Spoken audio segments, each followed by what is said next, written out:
تو طریقت کے نظام کے اندر میں بالخصوص سلسلے چشتیہ کے اندر میں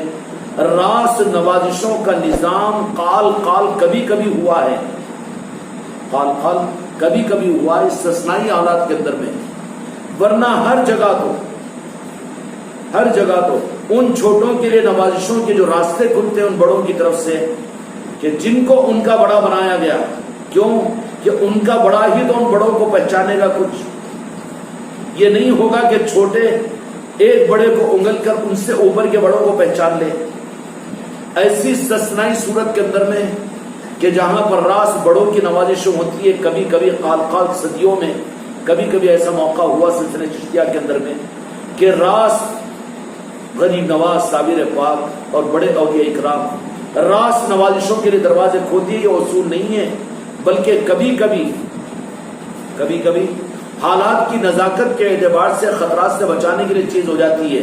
اور اس میں جو اصل چیز ہوتی ہے کہ وہ بڑا جس کے چھوٹا اس کو بنایا گیا تھا، اگر وہ بڑا کسی نادانی کی وجہ سے چھوٹے کے ساتھ میں وہ بڑے کے اندر حسد اگر پیدا ہو جائے اور اس کے نیت کے اندر میں فرق آ جائے اور وہ کسی اور سوچ کا شکار بن جائے، تو وہاں پر یہ قانون سلسلے چشتیہ کے اندر میں ہوتا ہے کہ جس بڑے کے حوالے چھوٹوں کو کیا گیا تھا، ان چھوٹوں کو پھر یتیم نہیں چھوڑا جاتا، بے سہارا نہیں چھوڑا جاتا، بلکہ ان کو وہاں سے اپنے بڑے سے ہٹا کر اوپر کے بڑوں سے ان کی نسبتوں کو جوڑ دیا جاتا ہے۔ یہ سلسلے چشتیہ کے اندر میں نظام نہیں، لیکن یہ ہوتا ہے صدیوں میں، ہر ایک کے ساتھ میں یہ نہیں ہوگا، ہر ایک کے لیے قانون الگ نہیں بدلتا، وہ تو استثنائیات ہوتی ہے، ناگزیر حالات میں ناگزیر وجوہات کی بنیاد پر قال کبھی کبھی صدیوں کے اندر میں ایسا ہوتا ہے۔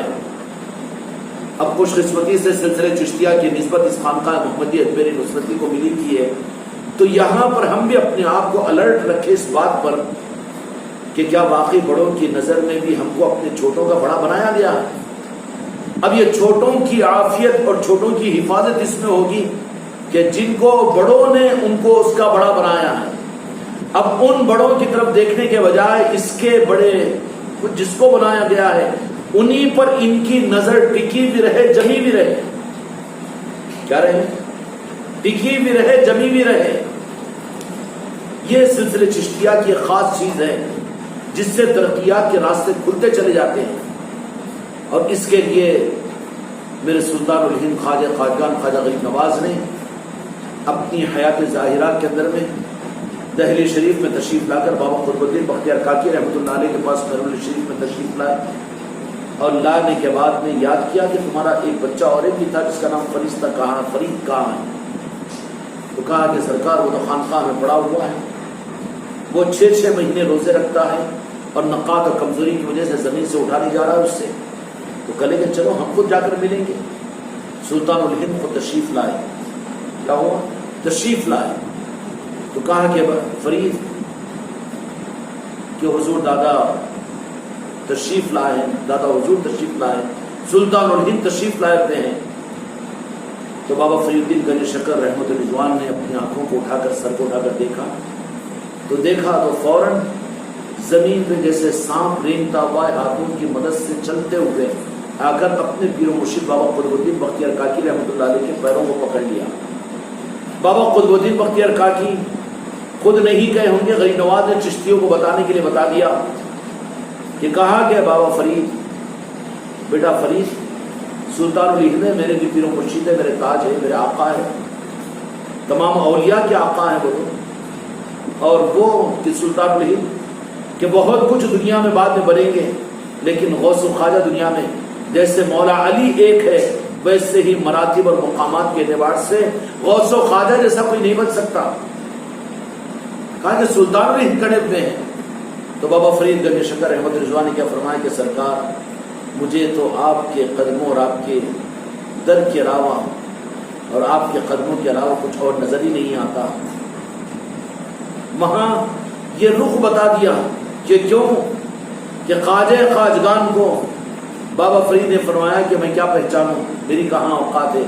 خواجہ خواجگان کو پہچاننے والے تو بابا قطب الدین بختیار کاکی ہے، اور وہ اپنی پہچان کے لیے بابا قطب الدین بختیار کاکی کو بابا فرید کو دیے ہیں، اور بابا فرید کو بابا قطب الدین بختیار کاکی سے جوڑا ہے۔ یہ ایک سنکل کا اور ایک کڑی کا نظام ہے سلسلے چشتیہ، کہ پہلے لمحے پر اگر کوئی سچے دل کے ساتھ، سچی طلب کے ساتھ سلسلے چشتیہ میں داخل ہوتا ہے تو اسی وقت میں خواجہ خواجگان کی چوکھٹ سے اس کی نسبت قائم ہو جاتی ہے، وہ اصلاً خواجہ خواجگان کا چشتی بن جاتا ہے، وہاں نسبت قائم ہو چکی ہے، نسبت قائم ہو چکی ہے۔ اتنی مضبوط نسبت خواجہ خواجگان کی ہو، جب اتنی حقیقت ہے اس سلسلے چشتیہ کے اندر میں، چونکہ سلسلے چشتیہ کے اندر میں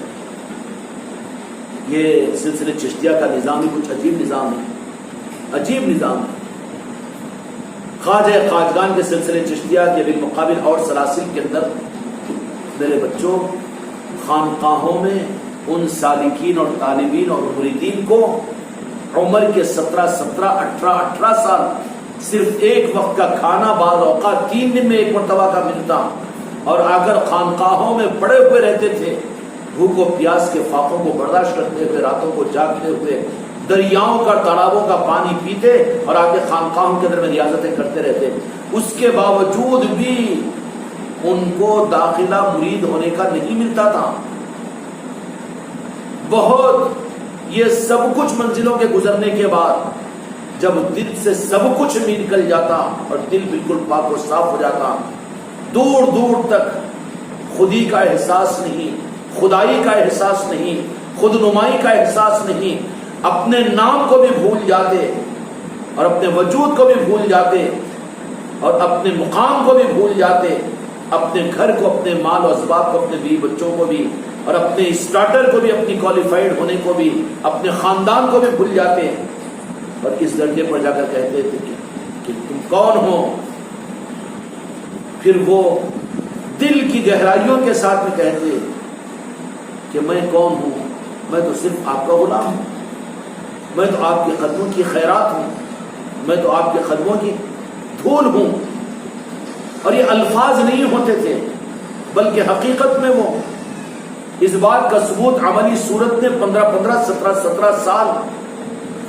خانقاہوں کے اندر میں دیا کرتے تھے۔ اس کے بعد میں پیر کامل کو ان کو سلسلے میں، سلسلے قادریہ، نقشبندیہ، سہروردیہ، رفاعیہ، ان سلسلوں کے اندر میں داخل کرتے تھے، اور داخل کرنے کے بعد میں عمریں پوری لمبی کی لمبی گزر جاتی ان کی خانقاہوں میں، اور جیسے سلسلے میں داخل کیے اور داخل کرنے کے بعد میں پھر اب وہ جیسے ہی چراغ سلگ گیا تو پھر پیر کامل اپنے پاس سے جیسے ہی بیعت کی اور خلافت دی، خرقہ پہنایا، اب ان کو ملک در ملک بھیج دیتے تھے کہ جاؤ فلاں ملک کے اندر میں چلے جاؤ، فلاں صوبے کے اندر میں چلے جاؤ، فلاں پہاڑ پر چلے جاؤ، فلاں علاقے کے اندر میں چلے جاؤ، فلاں جنگل میں جا کر بیٹھ جاؤ۔ یہ تھا پیری مریدی کا نظام۔ لیکن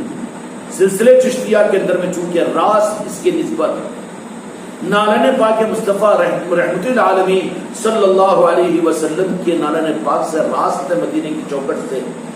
اس کے لیے چونکہ یہاں کا مزاج سلسلے چشتیہ کا خطاؤں پر عطائیں ہوتی ہیں، خطاؤں پر یہاں بروں کو سمیٹا جاتا ہے، کم تروں کو اعلیٰ بنانے کی کوشش کی جاتی ہے، موقع دیے جاتے ہیں، یہاں پر نااہلوں کو اہل بتایا جاتا ہے اور ان کو چھپایا جاتا ہے، ان کے عیوب کو ڈھانپا جاتا ہے، کیا جاتا ہے؟ ڈھانپا جاتا ہے، اور پھر موقعوں کے اوپر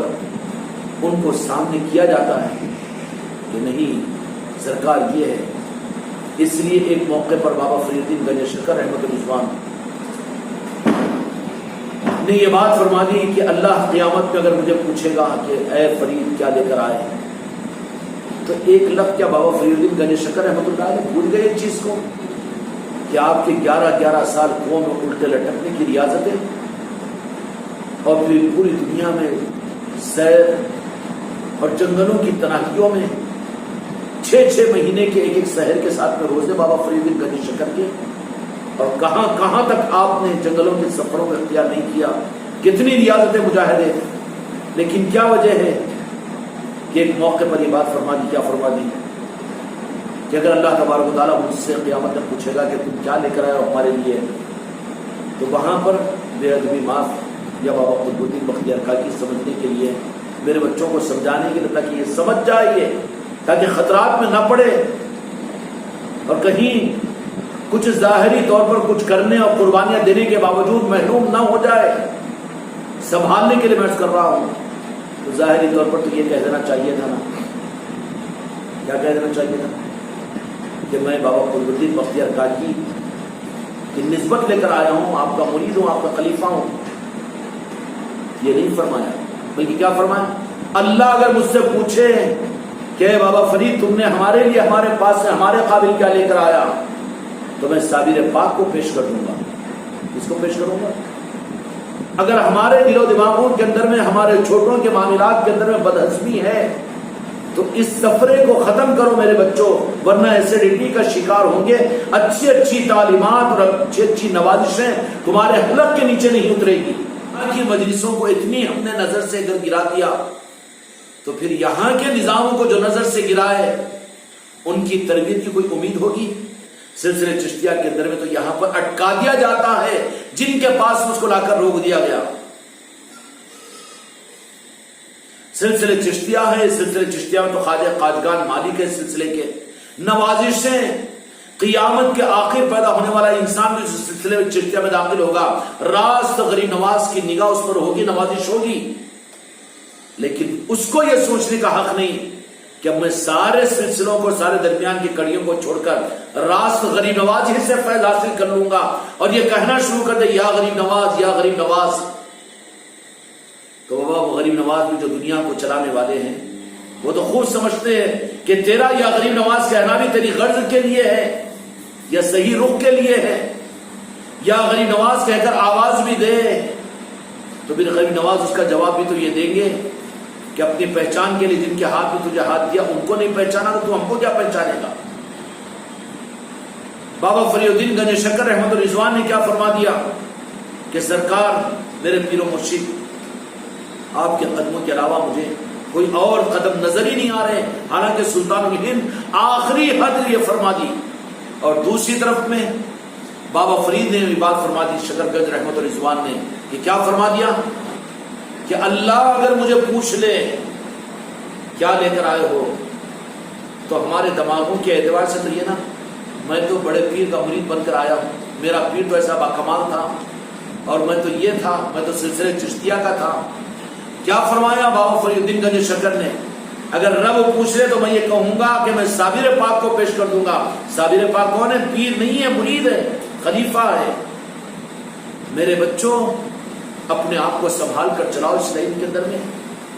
اپنے چھوٹوں کے بارے میں ہم کو اپنی محبتوں کا اظہار اور ان کی خوبیوں پر ہم کو خوشی اگر ہو رہی ہو اور ان کی ترقی پر ہمارے دل کے پھول اگر کھل رہے ہو اور ہم ان کی خوشیوں پر خوش ہو رہے ہو تو سمجھو کہ بڑوں کی نظروں میں تم اور میں باقی ہے۔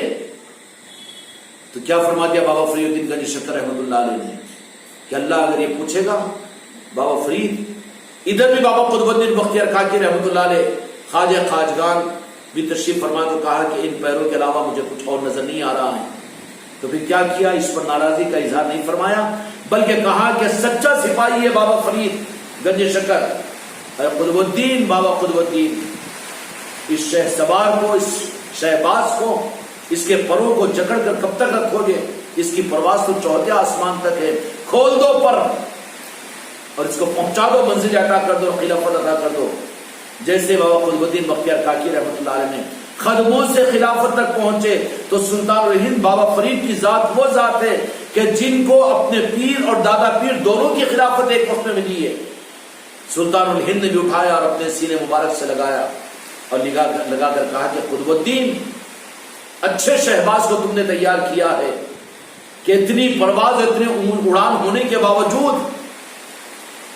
اپنے پیر کے قدموں کے علاوہ کچھ نظر نہیں آ رہے، اگرچہ کہ دادا پیر وہاں پر موجود ہو۔ یہ ہوتا ہے سلسلے چشتیہ، اور اس سلسلے چشتیہ کے اندر میں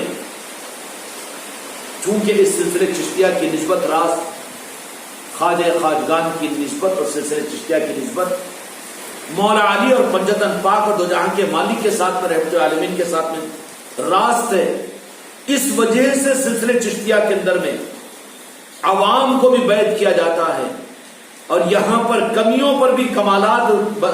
سمجھائے جاتے ہیں، یہاں پر نبھایا جاتا ہے، یہاں سنبھالا جاتا ہے، یہاں پر تھرمامیٹر ہر ایک پر نہیں لگایا جاتا، یہاں پر ماں کا رحم ہے، یہاں پر رحمت العالمین کی رحمت کا آنچل ہے، اور یہاں پر نسبت رحمت العالمین ہے۔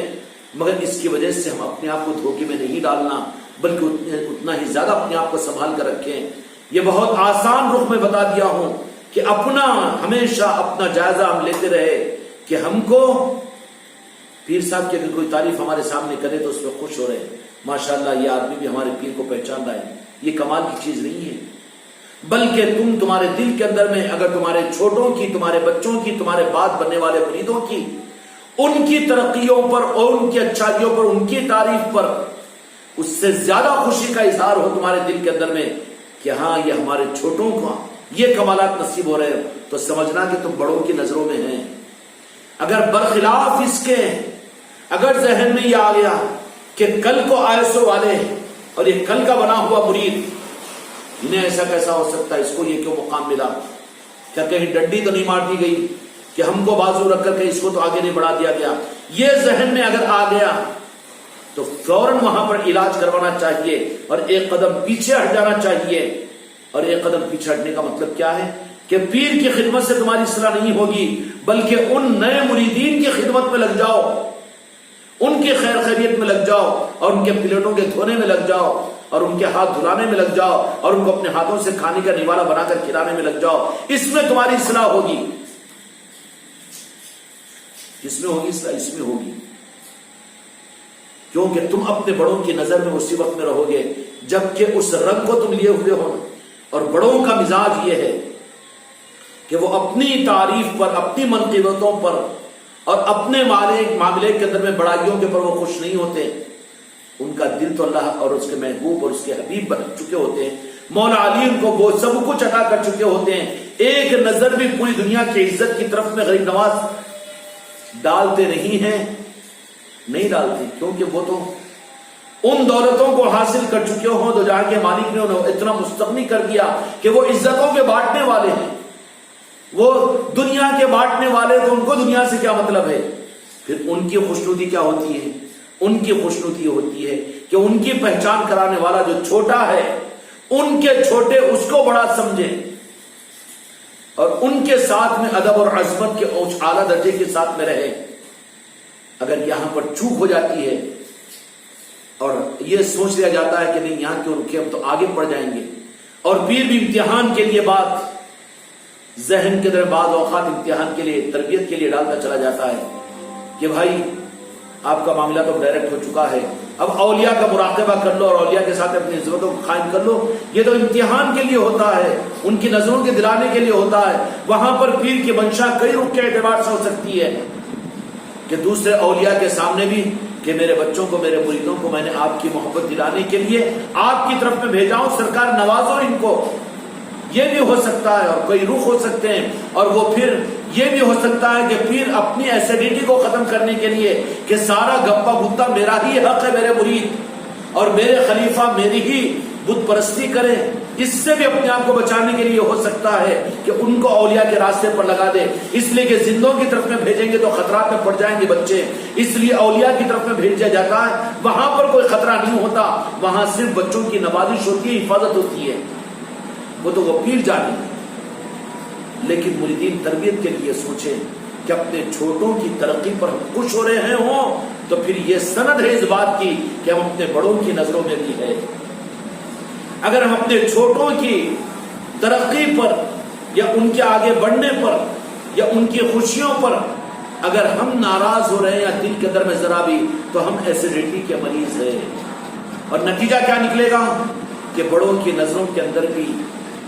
ہم پھر نظروں سے گر جائیں گے، نوازشوں کا دروازہ ہمارے لیے بند ہو جائے گا۔ ہماری ترقی کا راز بھی یہ ہے کہ اپنے چھوٹوں کے لیے ہم ان کو آگے بڑھانے والے اور ان کے بڑھنے پر خوش ہونے والے، رات کے اندھیروں میں ان کے لیے دعائیں کرنے والے۔ ارے بھائی، جب چھوٹا کا تجھے بڑا بنا دیا گیا ہے، ایک دن کا مرید ہے، ایک سال کا اگر کوئی مرید ہے تو یقیناً وہ مرید سے یہ مرید سینئر ہے، بڑا ہے، وہ ادب کرے گا، اس کا یہ پرانے سلسلے کے اندر میں احترام تو ملے گا، ادب تو ملے گا۔ تجھے جو ادب و احترام ملے گا وہ تیرا سگا بیٹا نہیں دے گا تجھے، اور تیری بیوی تجھے وہ ادب کا حق ادا نہیں کرے گی جو پرانا سلسلے کا پیر بھائی سمجھ کر تیرے ساتھ میں تو نیا آدمی احترام ہی کرے گا، احترام کرے گا، اعتماد کرے گا۔ اگر تو نے اس کے ساتھ میں حسد کا معاملہ کیا، حسد آگ ہوتی ہے، حسد آگ ہوتی ہے، آگ جلاتی بعد میں ہے، پہلے جلتی ہے، وہ حسد اس کو ایسیڈیٹی پیدا کرے گی، انہیں کیوں آگے بڑھ رہا ہے، اور چھوٹوں کی خوشیوں پر نہیں، کہیں بھی معاملہ اگر خاص ہے تو وہاں پر اپنے کچھ اپنی حاصل کر لیں گے اور اپنی حاصل کر لیں گے، اپنے کچھ لینا ہے نہیں۔ جہاں پر دعائیں تمہاری ہو، جہاں نوازشوں کی بات ہو، وہاں پر تم اپنے کو تو کرو اپنے پیر کے حوالے، اور پھر وہاں پر دوسروں کو نوازنے کے لیے ان کو آگے بڑھانے کی کوشش کرو۔ تو یہ چیز اس بات کی دلیل ہوگی کہ تم اس سلسلے کے بڑوں کی نظروں میں ہیں، اور ان بڑوں نے تمہیں سنبھال کر رکھا ہے، تمہارا ہاضمہ صحیح ہے، غذا جائے گی تو اس کا خون بنے گا، اور تمہارے اندر میں جوانی آئے گی، اور تمہارے اندر کے اندر میں صحت ملے گی تمہیں۔ برخلاف اس کے اگر ایسیڈیٹی ہو جائے تو نتیجہ کیا نکلے گا؟ ایسیڈیٹی سب سے بڑی پہچان جو ہوگی کہ اپنے چھوٹوں کو آگے بڑھانے کی فکر نہ ہو کہ وہ بڑھ جائے تو پھر میرے کو کون پوچھیں گے، وہ اگر بڑھ جائیں گے تو پھر میرا کیا ہوگا، اگر وہ آگے چلے جائیں گے تو پھر کہیں میرا بھاؤ تو کم نہیں ہو جائے گا، اور مجھے نہیں پوچھا جائے گا یا میری تعظیم نہیں کی جائے گی، کیونکہ تیری تعظیم اور تیرا بھاؤ، تیری قیمت لگانے والا مریدی نہیں ہے، وہ تیرا پیر ہے۔ پیر جو قیمت لگائے گا مرید کی اور خلیفہ کی، وہ قیمت لگے گی۔ یہ چکر غلط ہے کہ اپنی قیمت مریدین سے یہ وصول کرے، اپنی قیمت اچھا بیان کر کے، اچھی تقریر کر کے، اچھا ذکر کروا کر، اچھی دعا کروا کر مریدین سے اپنی قیمت لگا رہا، یہ تو بے وقوف ہے سب سے بڑا۔ مرید اور خلیفہ کی قیمت جو متعین کرنے والا ہے، قیمت کو جو طے کرنے والا ہے، وہ اس کا پیر ہے۔ جب یہ قیمت کو طے کرے گا تو وہی قیمت اس کے اوپر ثابت ہو جائے گی۔ کیا کہتے ہیں دنیا کے اندر میں شیئر مارکیٹ رہتا ہے نا، کرنسی کا ویلو ورلڈ لیول کے اوپر طے ہوتا ہے، کرنسی کا وزن۔ ایسے ہی سلسلے چشتیہ کے اندر میں مریدین کی قیمت اور خلیفاؤں کی قیمت، مریدان کی قیمت طے کرنے والا وہ پیر ہوتا ہے۔ اسی قیمت کے اوپر غوث و خواجہ پھر اس کو خریدیں گے، اور اسی قیمت کے اوپر پھر اس کو آگے کے درجات ملیں گے، وہ اتنا قیمتی اوپر والوں کی نظروں میں آئے گا۔ لیکن برخلاف اس کے اگر وہ اپنی قیمت اپنے چھوٹوں کے اندر میں، تو پھر وہ مان اس قابل ہی نہیں ہے کہ چھوٹوں کے ہاتھ میں قیمت کا، تو چلر بن جائے گا، وہ تو چلر بنے گا کہ نہیں بنے گا؟ پھر شکایت کرنا شروع کر، انہیں میرے سے مسافہ نہیں کرا، انہیں میرے سے سلام نہیں کرا، انہیں رخ پھیر لیا، انہیں میری قدم بوسی نہیں کرا، انہیں مجھے پھولکار پہلے نہیں کرایا، اور پہلے میرے کو سلام نہیں کرا۔ ارے ارے چلر بن گیا ہے تو، تیری قیمت مرید نہیں لگائیں گے، اور تیری قیمت بھی، یا غریب نواز مجھے معاف کیجیے، سلسلے چشتیہ کے اندر میں مریدوں کی قیمت غریب نواز بھی راست نہیں لگائیں گے، بلکہ کان پکڑ کر بھیجیں گے کہ تیرا پیر تیری قیمت جو طے کرے گا وہی قیمت ہم تم کو عطا کریں گے، ہم نوازشیں اتنی ہی کریں گے جتنا تیرا پیر چاہے گا۔ سمجھ میں آ رہی بات؟ تو مریدوں اور خلیفاؤں کے لیے، مریدان کے لیے اپنی قیمت مریدوں میں وصول کرنے کی کوشش مت کرو کہ کیوں، کیسا ماشاءاللہ ہے، ہاں یہ ہو گیا، یہ کام ہو گیا، ویسا کر دیا، وہ نہیں۔ اگر کہیں پر کچھ کمالات کی بات بھی آ رہی ہے تو وہاں پر اپنے آپ کو چھپانے کے لیے کرنا کہ نہیں، منشا ہی پہ پہچان سکا میں ابھی تو، میں تو ابھی منشا ہی اپنے پیر کی نہیں پہچان سکا، میں کہاں قیمت والا ہوں، بس میں نظروں میں رہوں یہی کافی ہے میرے لیے، مجھے اس مجلس کے اندر بیٹھے تھے یہی بہت بڑی بات ہے۔ سلسلے چشتیہ بڑی خاص نوازشوں کا نظام ہے۔ اس سلسلے چشتیہ کے ذریعے سے راست مدینے کی خیرات چشتیہ والوں کو، سلسلے چشتیہ والوں کو ملتی ہے، جو تھوڑا سا اپنے آپ کو سنبھال لے۔ مریدوں اور مریدان کی اور خلیفاؤں کی قیمت خواجہ خواجگان کی بارگاہ میں بھی وہی لگے گی جو ان کا پیر طے کرے گا۔ اب اس کے بجائے اس کے اگر کوئی خلیفہ اور کوئی مرید اور کوئی پیر اپنی قیمت کو خود اپنے چھوٹوں کے اندر میں ٹٹولے اور ان سے اپنی قیمتوں کو طے کروائے کہ میں کس مقام پر ہوں، میرا کیا مقام ہے، یہ سوچ و فکر کہ میرے کو بھی تم بشارت میں دیکھے کہ نہیں، اور میرے ساتھ میں کوئی معاملہ تمہارا ہوا کہ نہیں ہوا، میری دعاؤں کے اوپر تمہارے کام بنے کہ نہیں بنے۔ اپنی قیمت تو یہ تو چلر بن جا رہا ہے۔ کیا بن جا رہا ہے؟ چلر بن جا رہا ہے۔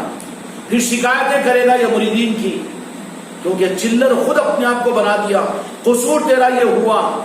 کہ تو نے اپنی قیمت کو نہ جان کر چلر اپنی قیمت کو ثابت کر دیا۔ تو جب چلر ہو جائے گا تو پھر اس کی قیمت صحیح خریدار نہیں خریدیں گے کیا؟ وہ نظروں سے گر جائے گا، وہ سمجھ جائے گا اگر عقل والا پیر ہوگا یا غوث و خواجہ اگر اس کو اپنا نمائندہ بنائے ہوئے ہوں گے، نہیں ذرا اس کو ذرا بازو رکھو، انہیں تو چلر والا ہے، چلر کو ہمارے پاس سے مت بھیجو۔ پھر وہ 25 سال گزارنے کے باوجود وہاں پر تو ٹھوک کو اور اچھے کو بھیجا جائے گا، نہ چلر کو نہیں بھیجا جائے گا، کیونکہ چلر کو شکتی تو وہاں بھی جا کے گڑبڑ کرے گا، اس لیے وہاں پر تو ان کو ہی بھیجا جائے گا جو ٹھوک ہو اور جو وزندار ہو، جو کھنکھن ہو، جو ٹھن ٹھن ہو، ان کو بھیجا جائے گا، نہ اچھے مال کو بھیجا جائے گا۔ اب بھیجنے والا جو ہوتا ہے اگر انہی کی نظروں میں گر جائے اور وہیں پر ایسیڈیٹی کا شکار بن جائے اور وہیں پر چھوٹوں سے قیمت وصول کرنے کی تمنا دل میں پیدا ہو جائے، تو پھر اس کی قیمت اگر پیر ہی نہ لگائے، اوپر کے نظاموں میں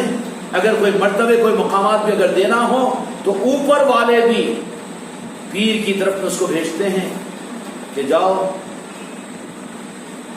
اپنے پیر سے یہ سند لے لینا، اپنے پیر سے یہ مقام لے لینا، اپنے پیر، وہ حالانکہ وہ تو مالک ہیں لیکن اصول اور قانون کے تابع ہے طریقت کا نظام۔ شریعت کے معاملات کے اندر میں اصول ٹوٹ جائے تو یہاں قضا ہے،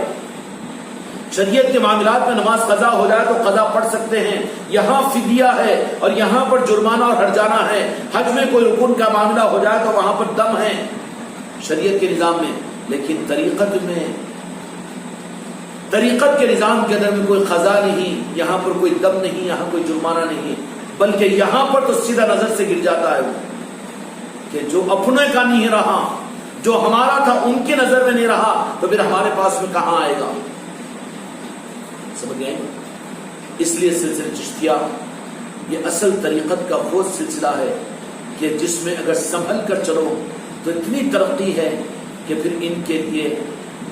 غوث الاعظم اپنا بھی در کھول دیتے ہیں، پنجت پاک اپنی بارگاہ بھی کھول دیتے ہیں، اور دو جہاں کے مالک میرے آقا محمد رسول اللہ صلی اللہ علیہ وسلم اپنی جالیوں کو بھی کھول دیتے ہیں۔ سمجھ آئی؟ یہ سب کچھ حاصل ہو سکتا ہے لیکن ان چیزوں کی رعایت کے ساتھ میں۔ اب اس میں یہاں پر اس مقام پر آنے کے بعد میں اپنے آپ کو سنبھالنا بہت ضروری ہے۔ نظاموں میں جڑنے کے بعد میں صرف یہ ہے کہ کوئی مشکل مسئلہ بھی نہیں ہے، پلسرات بھی نہیں ہے کہ حکم پیر کو دیکھو، منشا پیر کو پہچان دو، اس سے آگے اگر ترقی ہو جائے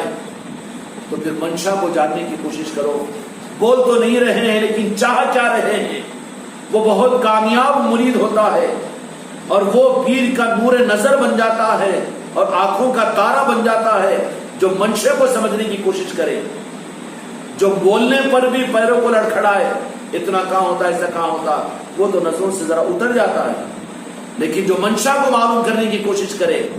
اور ہمیشہ وہاں پر اس بات کا احساس ہو کہ میں منشا کو سمجھنے کی کوشش کروں، منشا کیا چیز ہے، تو وہ نور نظر بن جاتا ہے۔ پھر وہ مرید پر پیر کو ناز ہوتا ہے، وہ خلیفہ پر اس پیر کو ناز ہوتا ہے،